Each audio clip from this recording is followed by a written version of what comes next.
Gracias. Una alegría poder mirarles al menos detrás de esa pantalla. Y felicitaciones también por esta serie de conversatorios que han organizado para conocer diferentes puntos de vista sobre esta situación que vivimos. Como Osvaldo, con la libertad y la confianza que nos tenemos, he dicho pues que yo expondría el tema que he preparado con mucho cariño y como digo, a veces a saltos y a brincos también, porque las actividades domésticas que yo llamo a veces son demasiadas y nos quitan ese tiempo para poder reflexionar, pero he puesto el corazón en cada una de esas cosas. Entonces voy a leer esta breve meditación sobre el tema que ustedes han propuesto para nuestro conversatorio, esperando que el cardenal, pues, cuanto antes se enlace y así podamos tener un diálogo más abierto, más vivo, más fraterno, más participativo. La Iglesia frente a la corrupción. Bueno, para todos nosotros, el tema de la corrupción ha copado nuestra atención en estos últimos tiempos, más aún por darse un tiempo tan golpeado, principalmente por la crisis sanitaria y económica, desatada por la presencia del COVID-19 a nivel regional y global. Los análisis realizados por especialistas desde diversos puntos de vista, como jurídico, ético, político, económico y religioso, han puesto de manifiesto la gravedad de la corrupción en todas sus dimensiones, sus variadas causas, sus mecanismos y sus dolorosas consecuencias a nivel personal, social e institucional. Lo más grave es que los ciudadanos hemos perdido la conciencia de que somos los propietarios de los bienes públicos y que los funcionarios tan solo son administradores, razón por la cual tienen la obligación legal y moral de gestionarlos de una manera transparente y eficiente y de rendir cuentas a la ciudadanía. Sin esta conciencia, existe el peligro de convertir los bienes públicos en un botín político para repartirse entre sus partidarios, o también en un negocio para adquirir beneficios personales, familiares o de pequeños grupos. Las reacciones ante la corrupción son muchas y variadas. Reacciones que realmente nos ponen delante de esa situación, pues, ¿qué les diré? A veces de dolor, amargura y tristeza, pero también hay indignación, quizás la impotencia al ver no poder qué hacer, o la resignación, el conformismo, pero también surgen preguntas que se transforman en desafíos y en compromisos. ¿Qué podemos hacer para frenar y ojalá para eliminar la corrupción?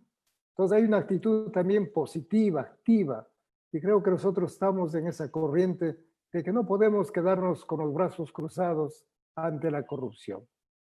Y aquí entonces hay una voz que en todos los tiempos y lugares se ha levantado, es la voz profética que llamamos.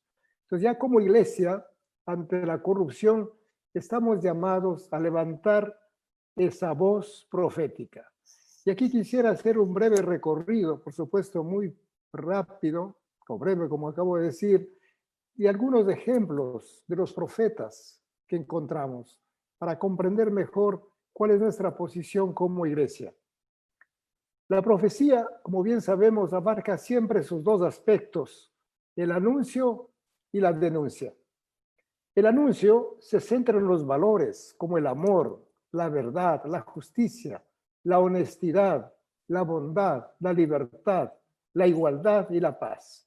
Y la denuncia, en cambio, muestra los antivalores, todo lo contrario, las injusticias, la corrupción, la violencia, la discriminación, el engaño, indicando sus causas, sus dinamismos y sus consecuencias.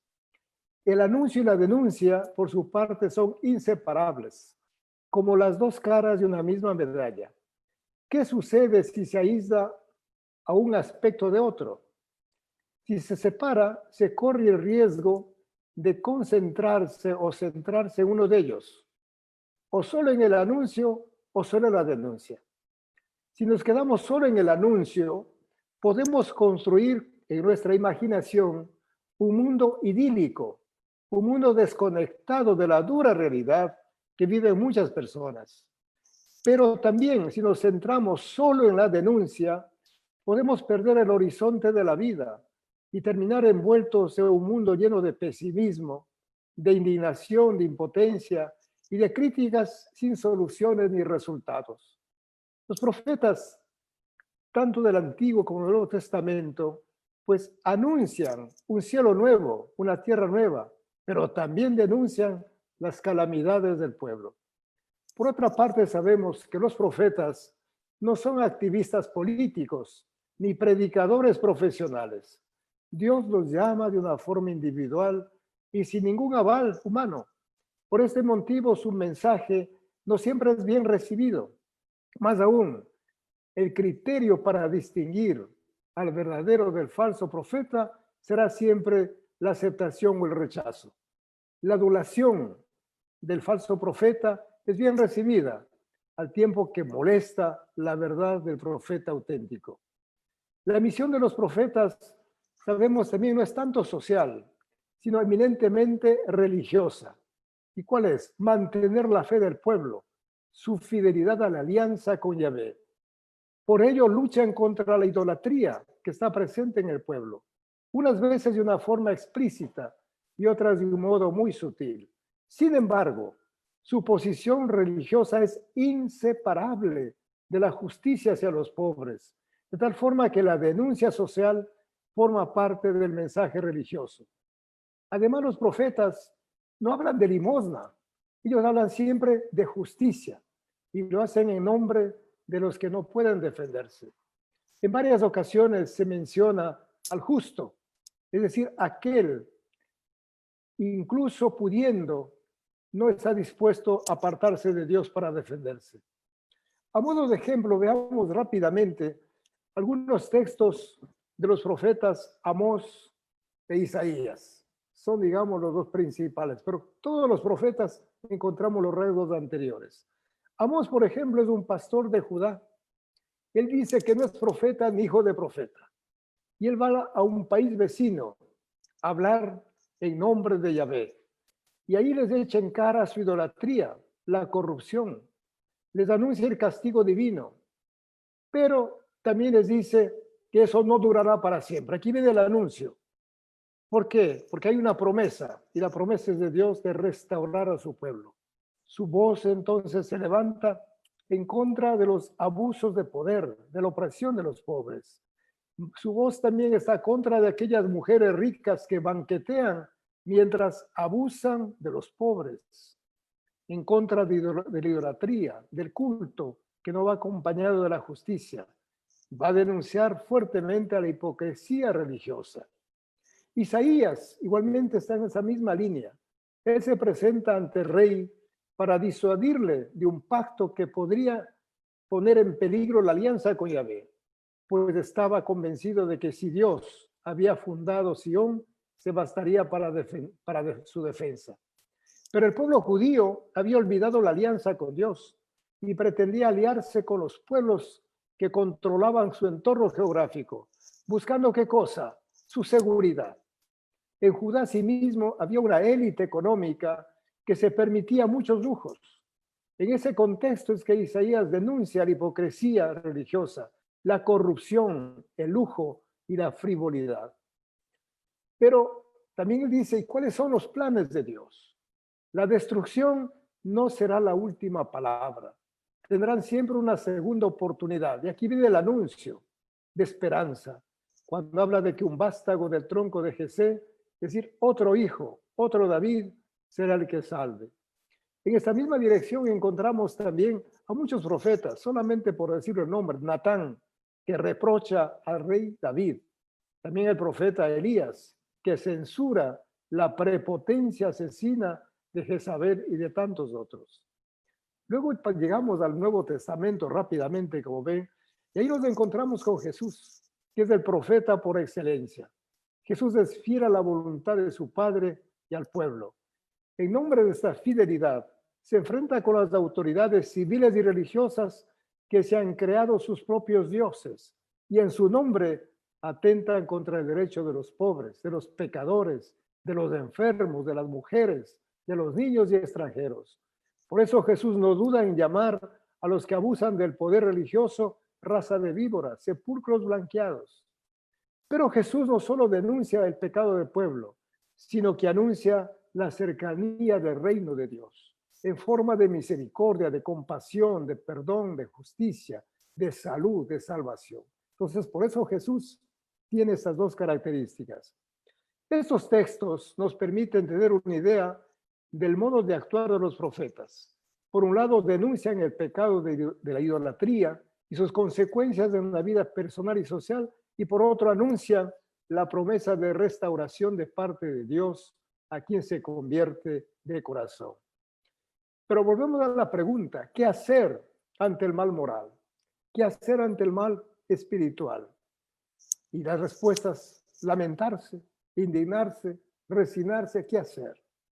Y bueno, Jesús, que conoció desde dentro esa realidad, esa corrupción, también tiene una propuesta.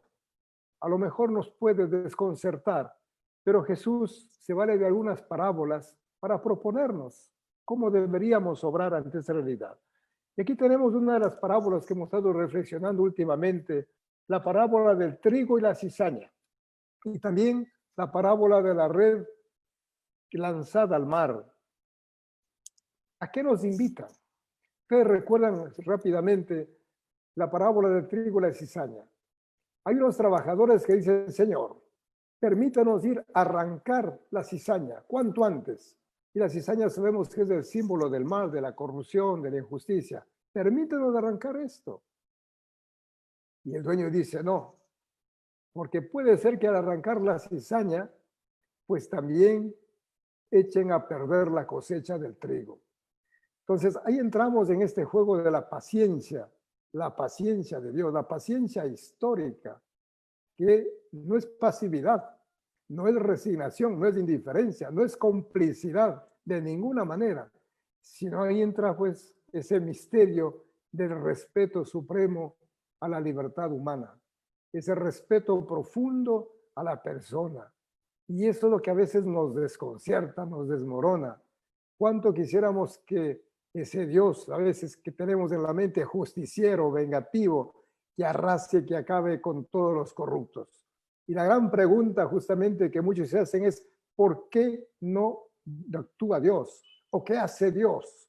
Y hay tanta gente que se ha alejado de Dios o dice no creer en Dios porque existe el mal. Ya sabemos del argumento clásico, ¿no? Si Dios existiera, no habría el mal. El mal existe, Dios tampoco existe. Dios no puede existir. Entonces, el tema de la paciencia, el trigo y la cizaña. A los impacientes, a los segadores que quieren arrancar la cizaña desde la raíz, les enseña que Dios respeta la libertad del ser humano y que sabe esperar pacientemente su conversión. Dios sabe que el ser humano cuenta con muchas capacidades, capacidades físicas, intelectuales, volitivas, espirituales, pero que está limitado por su ser de criatura y que por tal razón puede equivocarse y cometer errores. Pero sabe también que el ser humano, cuando reconoce sus límites y pide ayuda, puede levantarse, puede volver al camino correcto. La paciencia de Dios explica el por qué aparentemente se mantiene al margen de las realidades humanas dolorosas, como la corrupción, lo cual para muchos es señal de indiferencia, ya lo dijimos, de complicidad, de impotencia e incluso de sadismo. La paciencia es hija de la sabiduría y es madre de la perseverancia. Luego tenemos también esa parábola maravillosa de la red lanzada al mar. Y aquí entramos en otro punto importante, el discernimiento. Jesús nos invita a discernir, a no ser ingenuos, a tener una mente crítica que llamamos. De hecho, la palabra crítica significa justamente eso, saber separar, distinguir entre una cosa y otra cosa. Por eso el trigo y la cizaña, el bien y el mal, son los símbolos para entender lo justo y lo injusto, la luz de las tinieblas, la verdad de la mentira, la compasión y la indiferencia, la honestidad de la corrupción. Con la parábola de la red lanzada al mar, igualmente nos enseña también a discernir entre el bien mayor, los pescados más grandes, los más pequeños, el bien menor, como lo hace el pescador luego de sacar las redes.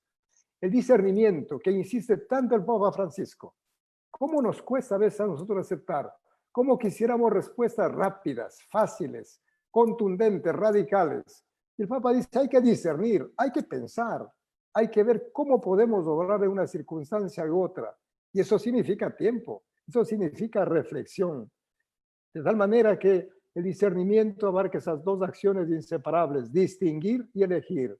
Distinguir es un acto de la inteligencia y la elección de la voluntad.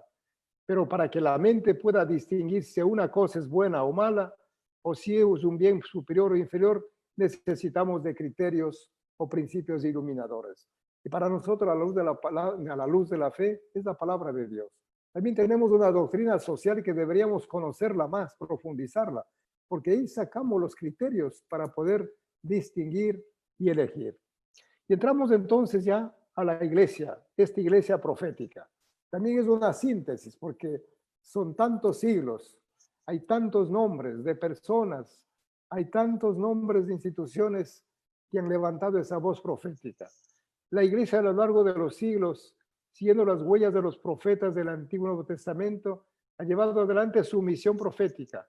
En cada época se han levantado su voz para defender los derechos de Dios y de los más pobres. Mina formidable. Recuerdo siempre con gratitud, con mucho cariño al padre Eduardo, ¿cómo el apellido se me fue? Padre Poyatos, no el padre Poyatos era, ¿no? Rubianes, del padre Eduardo Rubianes. Él tiene un libro preciosísimo donde recoge justamente las posiciones de los padres griegos y padres latinos y que habla abiertamente. Yo recuerdo aquella frase que decía, ¿no? Aquel vestido apolillado que tienes en tu closet, eso le pertenece al pobre, pero tú lo has robado, lo has usurpado. Todos los padres latinos, los padres griegos, por hablar de los primeros siglos del cristianismo, levantaron su voz para defender los derechos de Dios y de los pobres. La vida y la doctrina de estos padres es un claro testimonio de esta posición profética de anuncio y denuncia. Bueno, y en América Latina nos damos un salto, como ven, enorme. En América Latina, también desde el inicio de la conquista, no faltaron hombres y mujeres que se opusieron radicalmente a los abusos de poder y de los atropellos de las autoridades de turno sobre los pueblos indígenas, también sobre los pueblos mestizos, a los que anunciaron un mundo más humano, más fraterno y justo. También en las últimas décadas, simplemente por citar dos nombres, encontramos a San Oscar Romero, que sabemos muy bien que murió víctima de la represión del poder político y militar. Y bueno, y entre nosotros, a Monseñor Leonidas Proaño, que defiende el derecho de los pueblos indígenas a una vida digna, libre de toda forma de opresión. No nos es indiferente los cientos y miles, me atrevería a decir, de sacerdotes, religiosas, religiosos y laicos que fueron en América Latina perseguidos, torturados, asesinados. ¿Por qué? ¿Cuál fue su delito? Anunciar la verdad, anunciar la justicia, anunciar la solidaridad, pero también denunciar toda forma de explotación y discriminación racial, social, política y económica. En esta misma dirección, la Conferencia Episcopal Ecuatoriana, a través de una carta abierta, indicó que la corrupción en el manejo de los bienes públicos, especialmente en los hospitales, ha afectado a todos los sectores de la sociedad, razón por la cual no es exclusiva de políticos y funcionarios políticos. Lamentablemente, la corrupción ha penetrado todos los niveles y quizás también está en nosotros. Desde el punto de vista jurídico, la carta insiste en que el cohecho, sabemos que es el soborno, las coimas, y el peculado, el robo o las apropiaciones están tipificados como delitos. Y por eso en la carta se pide que haya una investigación exhaustiva hasta dar con los culpables y que se les ponga las penas correspondientes, pero no basta la cárcel, no basta la multa, tienen que devolver el dinero del pueblo ecuatoriano, porque no es justo que vayan 3 años, 5 años a la cárcel y luego salgan a disfrutar lo que han robado y tienen no sé en qué paraísos, ¿verdad? Paraísos perdidos. Bueno, esa es la carta. Éticamente sabemos también que la corrupción es un crimen. ¿Por qué? Porque las consecuencias afectan a muchas personas, les privan de la vida, de la salud, de la educación, del trabajo, con lo cual se les condena a una muerte lenta. Por eso es un crimen. Y desde el punto de vista religioso, la corrupción es un pecado, porque ofende directamente a los seres humanos en cuanto hijos de Dios y de una forma indirecta al autor de la vida, que defiende el derecho de los empobrecidos, de los más vulnerables, y además atenta contra el principio universal, el destino de los bienes para todos los seres humanos. Y no es justo que se acumulen en pocas manos y de una forma tan fraudulenta. Por este motivo decimos que quien haya cometido cualquier acto de corrupción debe dar cuentas no solo a la justicia humana, sino a Dios. Y finalmente la carta concluye invitando a todos los hombres y mujeres a seguir luchando y hacerlo con esperanza y con decisión, a ser capaces de dar lo mejor de sí mismos y apostar por el bien común, la justicia y la solidaridad. A manera de síntesis, yo quisiera proponer algunas cosas. Son esos pares de conceptos que pueden ayudarnos. Primero, anuncio y denuncia. Como iglesia, frente a la corrupción en todas sus formas, estamos llamados a ser profetas que anunciemos con nuestra vida y palabra la buena noticia del reino de Dios y que también denunciemos el pecado propio y ajeno de idolatría, raíz de todos los males éticos y espirituales, como también las formas de enriquecimiento fraudulento de aquellos que no tienen vergüenza de vender su conciencia por privilegios pasajeros. Otro par de conceptos importantes: paciencia y discernimiento. Como iglesia estamos llamados a mantener la paciencia histórica, basada en el respeto de la libertad de las personas y en la confianza de sus capacidades para sobreponerse, para levantarse de las peores circunstancias. Pero también debemos discernir, aprender a distinguir y elegir entre el bien y el mal, lo justo y lo injusto, la verdad y la mentira, la honestidad y la corrupción, como también entre el bien mayor y el bien menor.